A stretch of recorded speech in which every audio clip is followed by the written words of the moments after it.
CCA 4 সেমিস্টারে 2 নম্বর 4 নম্বরে একটি প্র্যাকটিক্যাল আছে হাইথারগ্রাফ। হ্যাঁ, হাইথারগ্রাফ। তো হাইথারগ্রাফের ক্ষেত্রে কি এখানে দেখানো হয়, টেম্পারেচার আর রেনফলের ডেটা থাকে মান্থ ওয়াইজ, এবার সেটাকে প্লটিং করতে হয়। এখানে মান্থ ওয়াইজ টেম্পারেচার আর রেনফলের ডেটা দিয়ে দেবে, সেটাকে স্কেলে ফেলতে হবে। এবার যেরকম ডেটা থাকবে সে অনুযায়ী স্কেল নিতে হবে, তারপর তাকে ড্র করতে হবে। এক্স অ্যাক্সিসে এবং ওয়াই অ্যাক্সিস দুটো এরকম অ্যাক্সিস টানানো হয়েছে, একটা বক্স কমপ্লিট করা হয়েছে। এক্স অ্যাক্সিস 10 সেন্টিমিটার নিয়েছি আর ওয়াই অ্যাক্সিসও 10 সেন্টিমিটার নিয়েছি। রেনফল বা ইভাপোরেশন বা হচ্ছে ওয়েট বাল্ব টেম্পারেচার, জল সংক্রান্ত যাই বিষয় থাকুক না কেন সেই প্যারামিটারগুলো সবসময় এক্স অ্যাক্সিসে বসে, আর টেম্পারেচার রিলেটেড বিষয়গুলো ওয়াই অ্যাক্সিসে বসে। এবার এখানে ডেটাতে দেখছি যে রেনফলের ক্ষেত্রে ম্যাক্সিমাম আছে 488। হ্যাঁ, তো এটাকে যদি আমরা রাউন্ড ফিগারে ধরে নিই, কারণ আমাদের স্কেল তো আর এইটা অনুযায়ী হবে, মানে এইটাই হচ্ছে লাস্ট হবে না, এর থেকে একটুখানি বেশি নিতে হবে। এটাকে রাউন্ড ফিগার করে 500 ধরে নিই এবং সেটাকে যদি 10 সেন্টিমিটার মধ্যে আমরা প্লট করি, তাহলে 1 সেন্টিমিটার কত হচ্ছে 50 করে। তাহলে এখানে হয়ে গেল রেনফলের ক্ষেত্রে স্কেল 1 সেন্টিমিটারে 50 মিলিমিটার। ইউনিটটা সবসময় কিন্তু দেখতে হবে এবং লিখে দিতে হবে অ্যাক্সিসের সময়।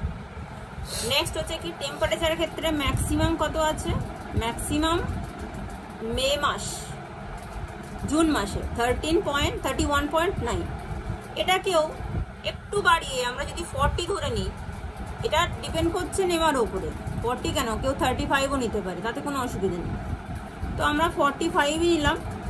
এবার সেটাও 10 সেন্টিমিটার মধ্যে রাখলে মোটামুটি এমনভাবে স্কেলটা নিতে হবে, সেটাকে সুইটেবল স্কেল বলে, যাতে আমাদের কার্টোগ্রামটা ভালোভাবে দেখানো যায়। হ্যাঁ, এমন স্কেল নিলাম যাতে খুব বড় হয়ে গেল কিংবা খুব ছোট হয়ে গেল, সেরকম হলে হবে না, এটাকেই বলে সুইটেবল স্কেল।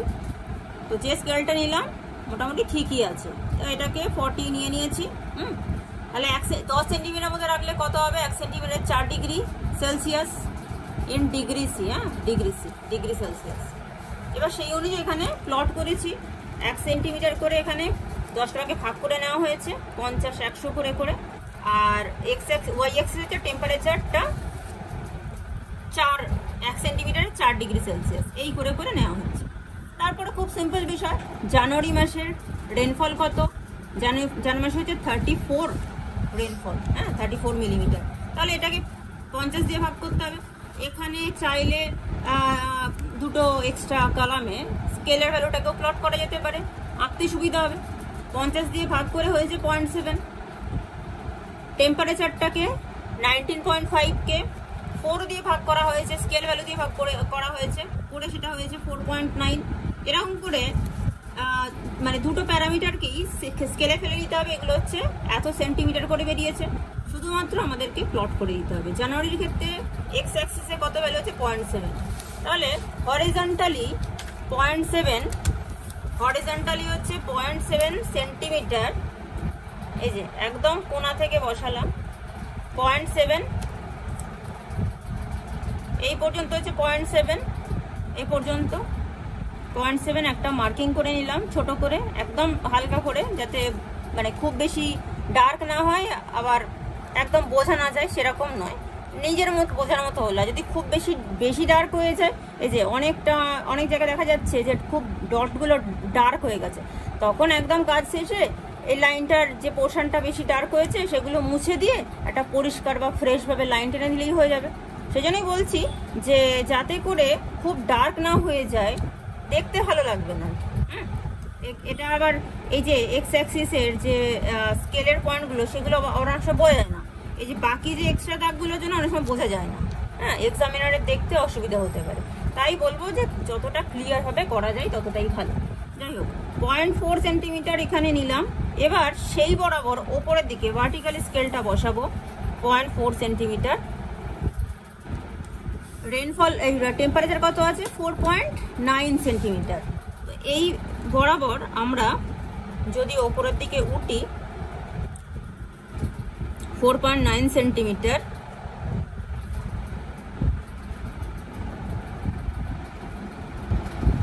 আচ্ছা 4.9 সেন্টিমিটার যেখানে হবে, কারণ আমাদের স্কেল ভ্যালু এসছে 4.9 সেমি, হ্যাঁ টেম্পারেচারের ক্ষেত্রে 4.9 সেন্টিমিটার যেখানে হবে সেখানে একটা ডট দিয়ে দিতে হবে, ওটাকে কোঅর্ডিনেট বলবো। কোঅর্ডিনেটটাকে নিয়ে সেই পয়েন্টের পাশে যে লিখবো, যে সিম্বল দেবো, মানে জানুয়ারি, ঠিক আছে।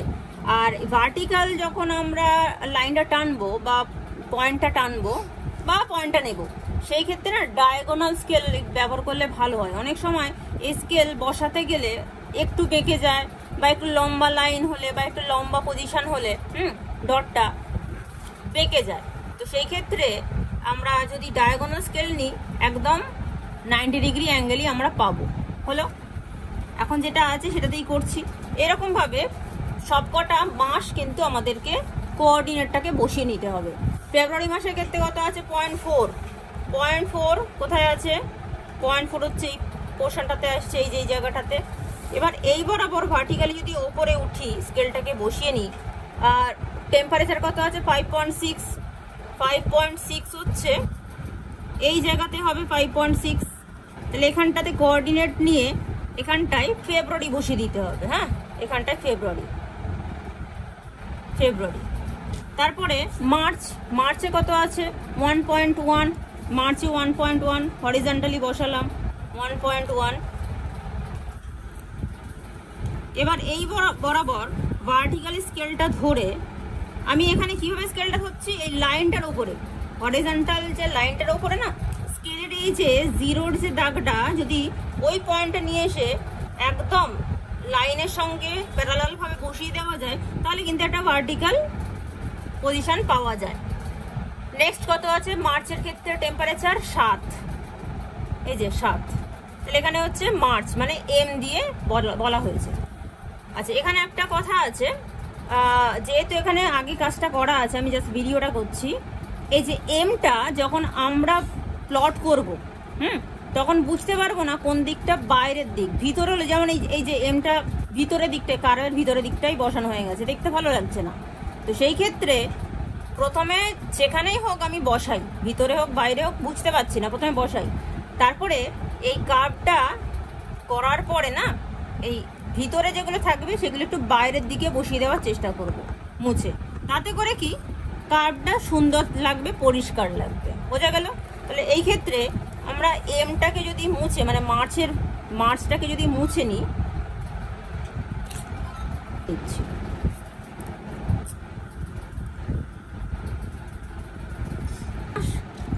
বসাবো এক্স অ্যাক্সিস এবং ওয়াই অ্যাক্সিস, কোঅর্ডিনেট পাবো এবং মাসের যে ইনিশিয়াল নেমটা সেটা আমরা বসিয়ে এবার সিকোয়েন্সে জুড়বো, মানে জানুয়ারির সাথে ফেব্রুয়ারির সাথে মার্চের সাথে স্কেল দিয়ে জুড়ে দেবো পয়েন্টগুলোকে। জানুয়ারির সাথে ফেব্রুয়ারির সাথে মার্চের সাথে এপ্রিলের সাথে মে, এইভাবে জুড়তে ডিসেম্বর পর্যন্ত আসবো। ডিটা ভালোভাবে লিখতে হবে। যেমন এখানে এফটা লিখেছে জাস্ট লাইনের ওপরে, আমি প্রথমে বুঝতেই পারছিলাম না যেটা এফ, আমি ভাবলাম যে একটু দাঁড়ি বুঝি আছে, তারপরে বুঝলাম যে এফ। এটাকে মুছে আমি সাইডে লিখে দিয়েছি, যেটা এক্সেস পার্ট আছে সেটাকে মুছে দিচ্ছি।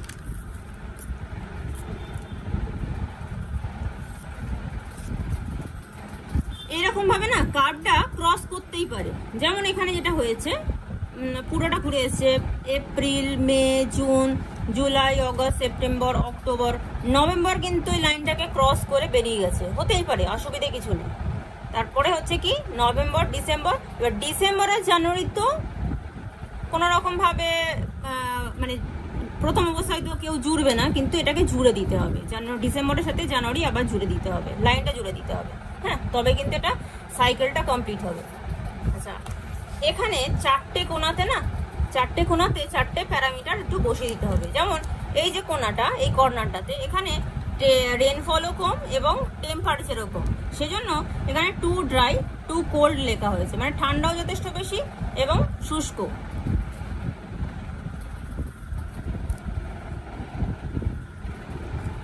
তাই টু ড্রাই আর টু কোল্ড লেখা হয়েছে। এই কোণাটাতে এদিকে রেনফল বাড়ছে, মানে ওয়েট বাড়ছে, তাই টি ডবল ও ওয়েট, হ্যাঁ টু ওয়েট, কিন্তু কোল্ড আছে কারণ এখানে তো এক্স অ্যাক্সিস ওয়াই অ্যাক্সিসটা বাড়েনি, একদম নিচের দিকটাতেই আছে। তাই যেহেতু এই কোণাটাতে বৃষ্টিপাতের পরিমাণটা বেড়েছে, তাই এখানটাতে টু ওয়েট, কিন্তু টিও মানে একটা ও দিয়ে কিন্তু টু কোল্ড লিখেছে। নেক্সট এই কোণাটাতে, এই কোণায় যেতে গেলে কিভাবে যেতে হবে, আমাদের এক্স অ্যাক্সিস কমপ্লিট করতে হবে, তারপর হচ্ছে ওয়াই অ্যাক্সিস কমপ্লিট করতে হবে। তাই দুটো যেহেতু এখানে বেশি, এখানটাতে হচ্ছে কি রেনফলটাও বেশি এবং টেম্পারেচারটাও বেশি, তাই টি এর পরে দুটো ও বসানো হয়েছে, টু ওয়েট টু হট। এই কোণাটাতে এখানে ওয়াই অ্যাক্সিসের ভ্যালু বাড়ছে, হ্যাঁ, তাই T double O too hot. কিন্তু এই যে পোর্শনটায়, এই পোর্শনটা কিন্তু এক্স অ্যাক্সিস খুব একটা বেশি ভ্যালু নয়, কম ভ্যালুই আছে। এই বরাবর যদি ওঠা যায় তাহলে সেই জন্য এটাকে টু ড্রাই করা হয়েছে, টু ড্রাই টু হট হলো। এবার এই কার্ভটা থেকে আমরা কি বুঝবো, এই যে পোর্শনটা বা এই কটা মাসের ক্ষেত্রে জানুয়ারি, ফেব্রুয়ারি, মার্চ, এপ্রিল, মে, জুন, এদিকে আবার অগাস্ট নয়, জুনের পরে হচ্ছে কি অক্টোবর, নভেম্বর, ডিসেম্বর, এই কটা মাস, এই কটা মাসে টেম্পারেচার বেশি আছে কিন্তু বৃষ্টিপাতের পরিমাণ অতটা বেশি নয়, হলো। আর এই যে কটা মাস অগাস্ট, জুলাই, অগাস্ট, সেপ্টেম্বর, এই কটা মাসে টেম্পারেচারও বেশি আর বৃষ্টিপাতটাও বেশি। এই সিকোয়েন্সটা বা এই যে ফিচারটা যে কোনো জায়গার মনসুন সিজনকে ইন্ডিকেট করে, হ্যাঁ। তাহলে এটা আমরা যেটা মানে বেটার ভ্যালুটা বসিয়েছি কোনো একটা জায়গার তো ডেটা, ক্লাইমেটিক ডেটা, তাহলে সেই জায়গাটা মনসুন রিজিয়নের মধ্যে পড়ছে এরকম একটা জায়গা। সেই কারণে কিন্তু এই যে কটা মাস, সেই কটা মাসে বৃষ্টিপাতের পরিমাণ কম কিন্তু টেম্পারেচার বেশি, এবং টেম্পারেচার যে খুব বেশি তা কিন্তু নয়, 32 এর মধ্যেই আছে, হ্যাঁ। এবং ভ্যারি করছে কত, ও 17-18 থেকে 32-এর মধ্যে, ঠিকই আছে এই কটা মাসে। শীতকালটাতে হচ্ছে টেম্পারেচার ওরকমই থাকছে, একটু কমের দিকেই থাকছে অ্যাভারেজে, আর বৃষ্টিপাতের পরিমাণ ওই সময় কমই থাকে, মানে শীতকাল এবং গরমকালের প্রথমের দিকটা, বসন্তকালটা। আর এই যে পোর্শনটা এটা কিন্তু বর্ষাকালকেই মানে হচ্ছে মনসুন সিজনকেই ইন্ডিকেট করে, জুলাই, অগাস্ট, সেপ্টেম্বর, সেই সময় বৃষ্টিপাতের পরিমাণটাও বেশি আর উষ্ণতাটাও বেশি। এটাই হচ্ছে আমাদের ইন্টারপ্রিটেশন। এটা অবশ্যই লিখতে হবে যে ডেটা এবং তার পরিপ্রেক্ষিতে যে কার্টোগ্রাম আমরা করেছি, এটাকে হাইথার গ্রাফ বলা হচ্ছে। এর পরিপ্রেক্ষিতে বলা যায় এই জায়গাটি একটি মনসুন, ট্রপিক্যাল মনসুন এরিয়ার অন্তর্গত একটি স্থান। এটা অবশ্যই লিখতে হবে, এটা হচ্ছে মেন ইন্টারপ্রিটেশন। তারপরে তুমি দিতেই পারো যে কোন মাসে বেশি বৃষ্টিপাত, কোন মাসে কম বৃষ্টিপাত, এইগুলো মাসের পাড়া দেওয়া যেতে পারে, কিন্তু একদম শেষে এটাই কনক্লুশন কোন রিজিয়নে, ক্লাইমেটিক কোন রিজিয়নের মধ্যে পড়ছে। এখানে একটু আমাদেরকে লেভেলিং করে দিতে হবে। টেবিলের ওপরে অবশ্যই লিখতে হবে, কোয়েশ্চেন পেপারে থাকবে মান্থ, টেম্পারেচার, রেনফল, এটা তুলতে হবে, পুরোটাই তুলতে হবে খাতার মধ্যে। এক্সট্রা দুটো কলাম করতে হবে টেম্পারেচার এবং রেনফলের যে স্কেলটা সেটা, হ্যাঁ।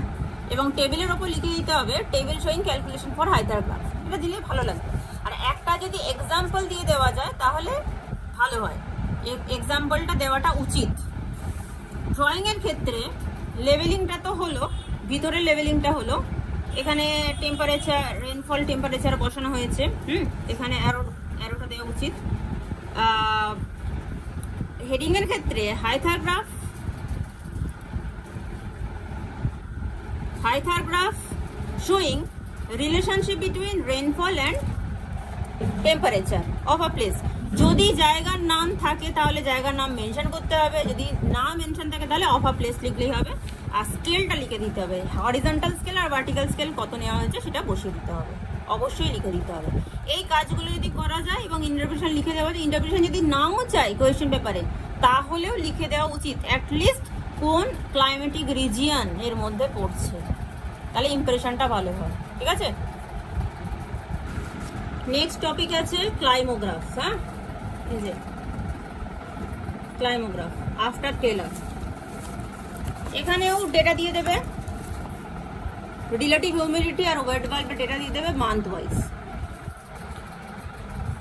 আচ্ছা, রিলেটিভ হিউমিডিটি হচ্ছে পার্সেন্টেজে থাকবে, ওয়েট বাল্ব টেম্পারেচার থাকবে ডিগ্রি ফারেনহাইটে। হ্যাঁ, ডিগ্রি ফারেনহাইটে। এখানে কিন্তু আলাদা করে কোনো স্কেল ভ্যালু নিতে হবে না, দুটোই কিন্তু সেম নিতে হবে। ডিগ্রি ফারেনহাইটের ক্ষেত্রে আমি বলছি, কিন্তু যদি টেম্পারেচারটা ডিগ্রি সিতে থাকে তাহলে কিন্তু ভ্যালুটা একটু অন্যরকম ভাবে নিতে হবে। আগে ডিগ্রি ফারেনহাইটটা বলে দিই। এখানে দুটোর ক্ষেত্রেই 1 সেন্টিমিটারে 10 করে করে নিতে হবে। রিলেটিভ হিউমিডিটি তো 100%ই হয়, 1 সেন্টিমিটারে 10 করে করে নিতে হবে। আর ওয়েল বাল্ব টেম্পারেচারও কিন্তু 1 সেন্টিমিটার 10 করে নিতে হবে, 10 ডিগ্রি ফারেনহাইট। সেই এখানে হচ্ছে স্কেলে ফেলা যেতে পারে, অসুবিধে কিছু নেই, কিন্তু না ফেললেও চলবে, কারণ যেহেতু 10 দিয়ে ভাগ করা, জাস্ট পয়েন্টটা হচ্ছে বাঁ দিকে 1 ঘর করে সরবে, আর কিছু না। এখানেও এক্স অ্যাক্সিস আর ওয়াই অ্যাক্সিসে দুটো প্যারামিটারকে বসানো হয়েছে। রিলেটিভ হিউমিডিটি যেটা বললাম সেটা হচ্ছে এক্স অ্যাক্সিসে, ওয়াই অ্যাক্সিসে হচ্ছে ওয়েট বাল্ব টেম্পারেচার ডিগ্রি ফারেনহাইটে। 1 সেন্টিমিটারে 10 করে করে নেওয়া হয়েছে। অবশ্যই ইউনিটগুলো লিখতে হবে। এখানে কতগুলো ইন্ডিকেটর বা সূচক নিতে হয়, যেমন হাইথার গ্রাফের ক্ষেত্রে 4টে সূচক ছিল, এখানে কিন্তু তার একটা সূচক আছে।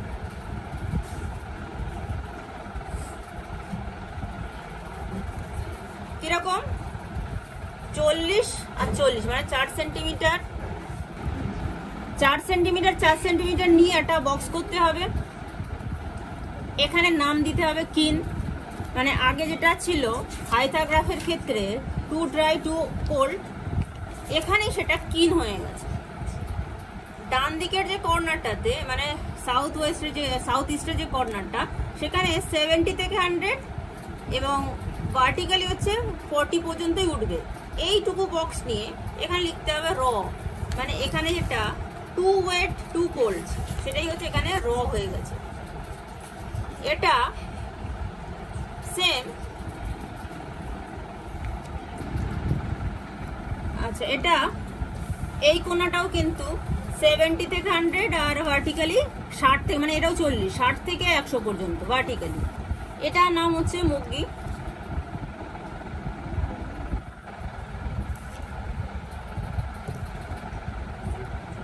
যেটা হাইথার গ্রাফের ক্ষেত্রে ছিল 2 ওয়ে 2 হট। হ্যাঁ, এখানে বক্স করে দিতে হচ্ছে, এখানে বক্স করতে লাগে না, মোটামুটি ওই কর্নারটাকেই বোঝায়।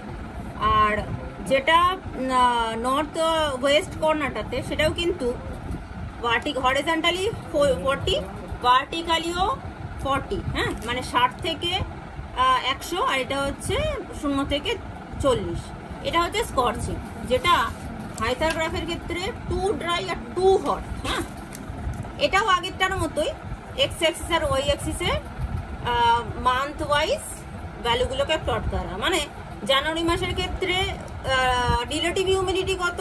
40, মানে 10 ভাগ করলে হচ্ছে 4। হরিজন্টালি হচ্ছে 4 সেন্টিমিটার আসতে হবে, হরিজন্টালি 4 সেন্টিমিটার যেখানে শেষ হচ্ছে সেখান থেকে ভার্টিক্যাল স্কেলটা বসাতে হবে। এখানে টেম্পারেচার কত আছে? 64.8, মানে 10 দিয়ে ভাগ করলে হবে 6.48, মানে 6.5 অলমোস্ট 6.5। যেখানটাতে কোয়েনসাইড করছে সেখানটা একটা ডট নিয়ে সেটা পয়েন্ট করতে হবে কি জে, মানে জানুয়ারি। একই রকম ভাবে ফেব্রুয়ারি মাসের ক্ষেত্রে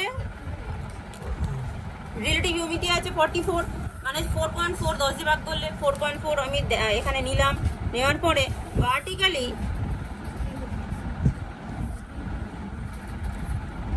ওয়েট বাল্ব টেম্পারেচার আছে 68.5, মানে 6.85, মানে 6.8 আর 9 এর মাঝামাঝি বসালেই হবে। 6.85 যেখানটাই হচ্ছে সেখানটাতে পয়েন্ট নিয়ে সেখানে বসালাম ফেব্রুয়ারি। হ্যাঁ, ফেব্রুয়ারি।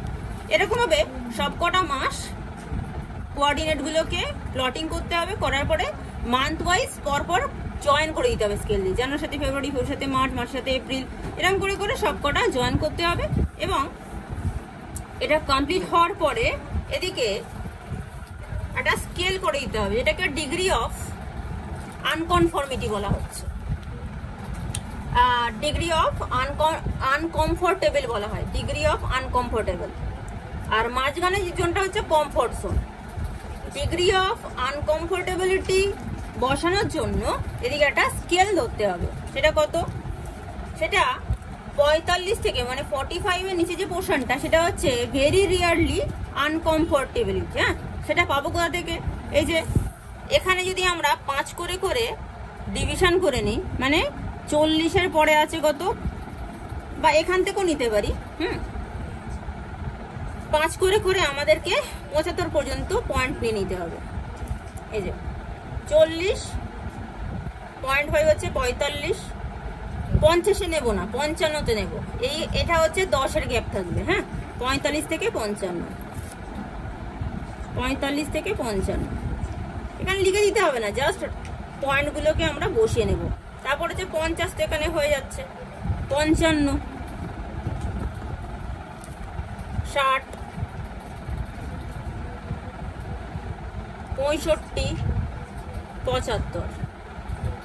এবার এখানে ডিগ্রিগুলো লিখে দিতে হবে। হ্যাঁ, এই যে 45 ডিগ্রি ফারেনহাইট, তার নিচের যে অংশটা সেটা পুরোটাই হচ্ছে ভেরি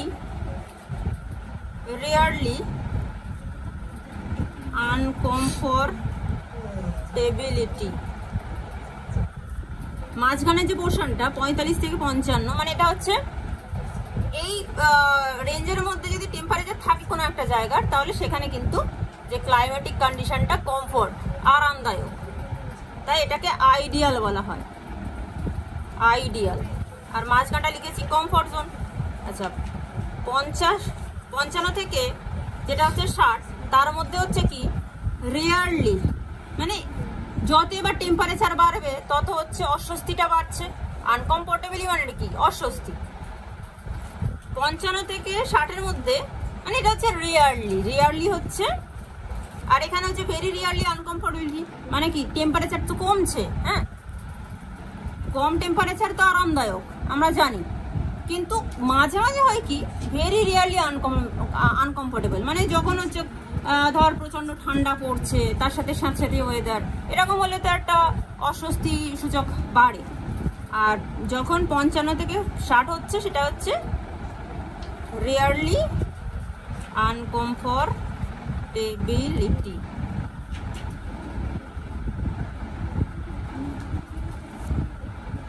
পঞ্চাশ থেকে 55 হচ্ছে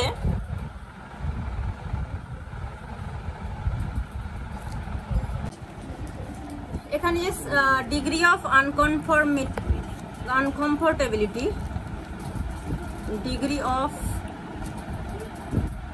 আনকমফোর্টেবিলিটি। হ্যাঁ, স্কেলটা তাহলে 40 থেকে 45। হ্যাঁ, 40 থেকে 45 হচ্ছে ভেরি রিয়ারলি আনকমফোর্টেবিলিটি, 45 থেকে 55 হচ্ছে আইডিয়াল, 55 থেকে 60 হচ্ছে রিয়ারলি আনকমফোর্টেবিলিটি, 60 থেকে 65 হচ্ছে সামটাইমস আনকমফোর্টেবিলিটি, 65 থেকে 70 হচ্ছে অফেন, প্রায় আর কি আনকনফর্মিটি থাকে, আনকমফোর্টেবিলিটি আর থাকে।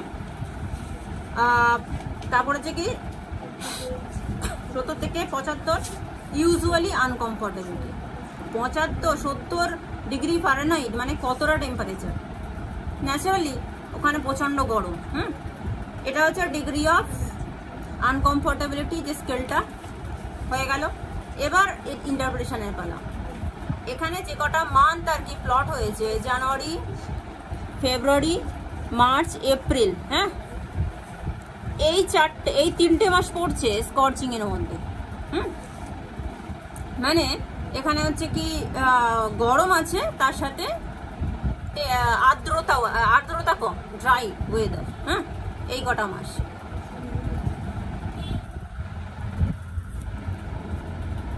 জানুয়ারি, ফেব্রুয়ারি, মার্চ, এপ্রিলটাও পয়েন্টের ভিতরে চলে গেছে, এগুলো খেয়াল করে। হ্যাঁ, এই কটা মাসে টেম্পারেচার বেশি, তার সাথে কিন্তু আর্দ্রতার পরিমাণটাও কম, ড্রাই ওয়েদার। আচ্ছা, ডিসেম্বর,